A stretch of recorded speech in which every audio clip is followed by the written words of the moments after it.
Laju Anies Baswedan bersama Koalisi Perubahan menuju istana makin terang benderang. Dengan track record dan integritas yang dimiliki oleh Anies sebagai capres dan didukung oleh 3 parpol besar dan berpengalaman, maka Anies dan Koalisi Perubahan makin dikdaya untuk menyongsong pemilu 2024 mendatang.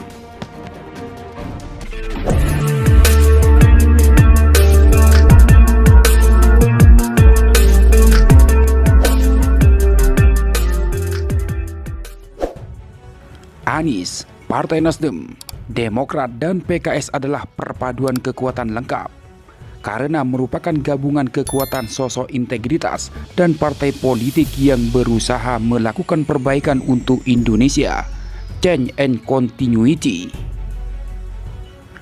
Anies telah membuktikan bahwa dirinya adalah pemimpin yang tangguh, sabar, santun dan berintegritas.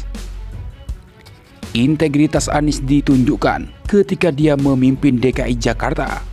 Seluruh janji politik dan komitmennya terhadap rakyat Jakarta ia tuntaskan dengan baik. Anies mampu mewujudkan keberpihakannya kepada rakyat dan mampu mewujudkan keadilan sosial bagi seluruh rakyat Jakarta.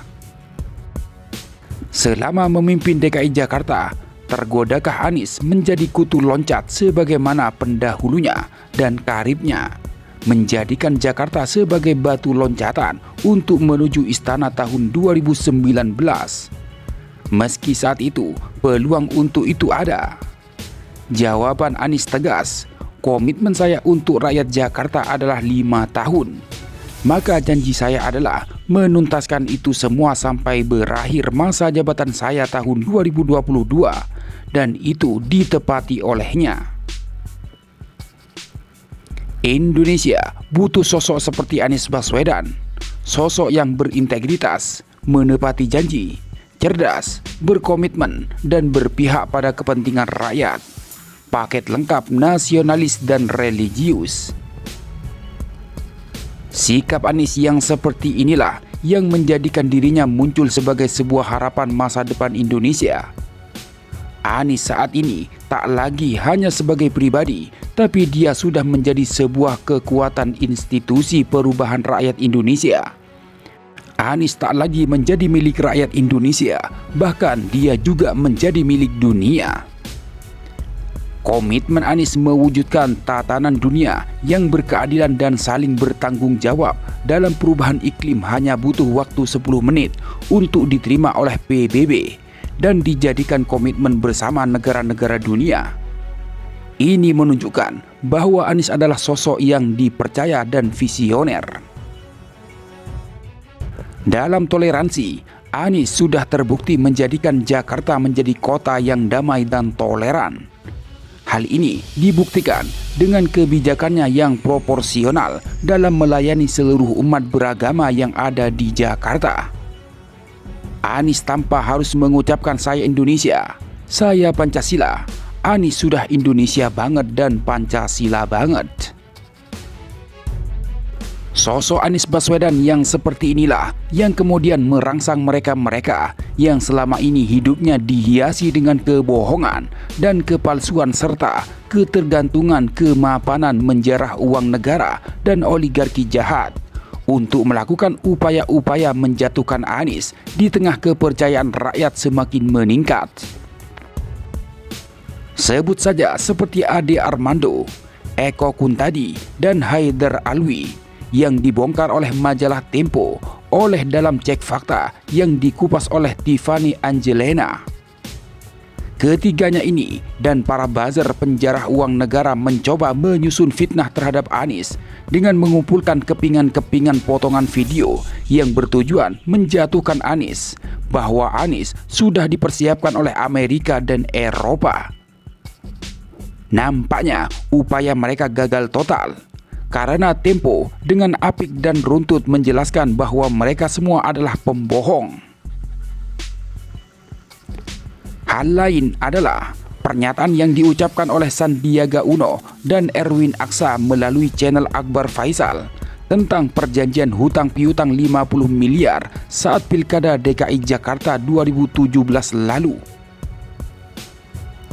setelah dibantah oleh Fadlizon dan beredarnya dokumen perjanjian.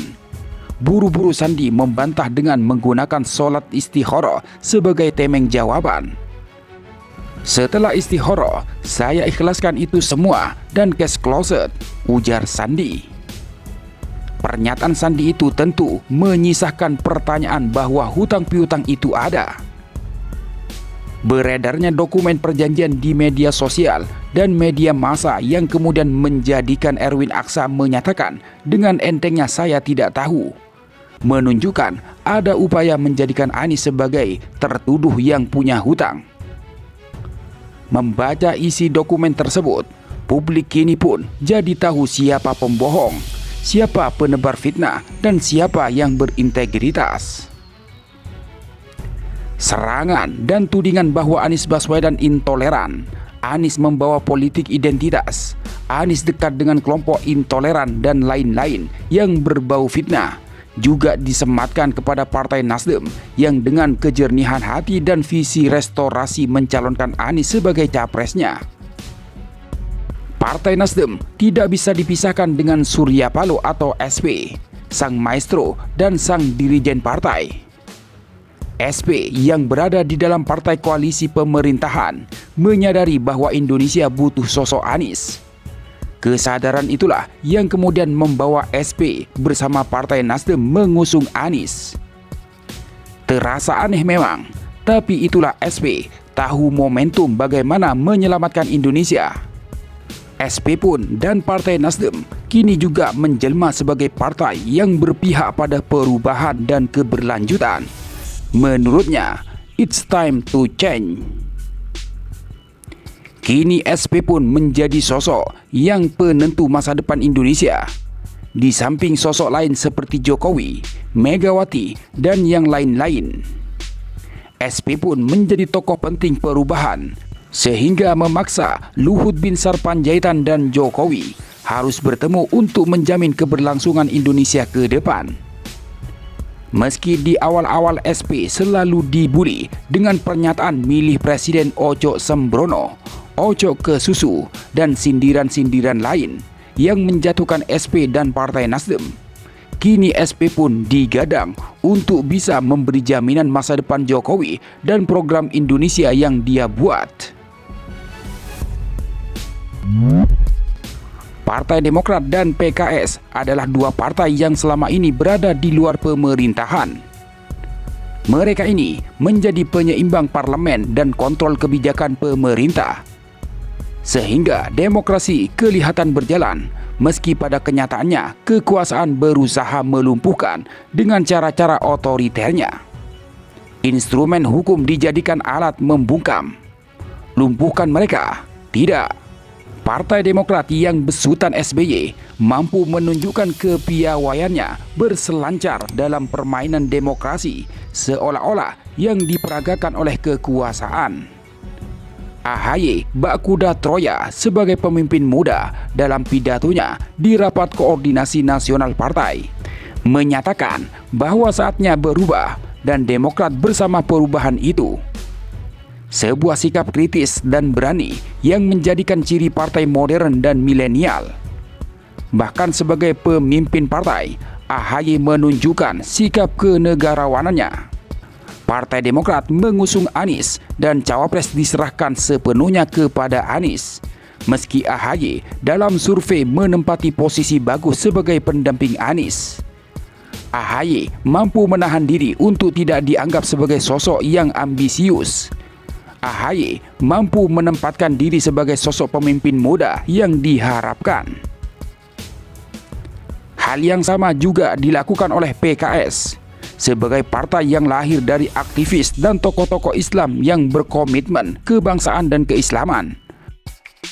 PKS kerap kali dituduh sebagai partai pengusung ideologi khilafah dan intoleran.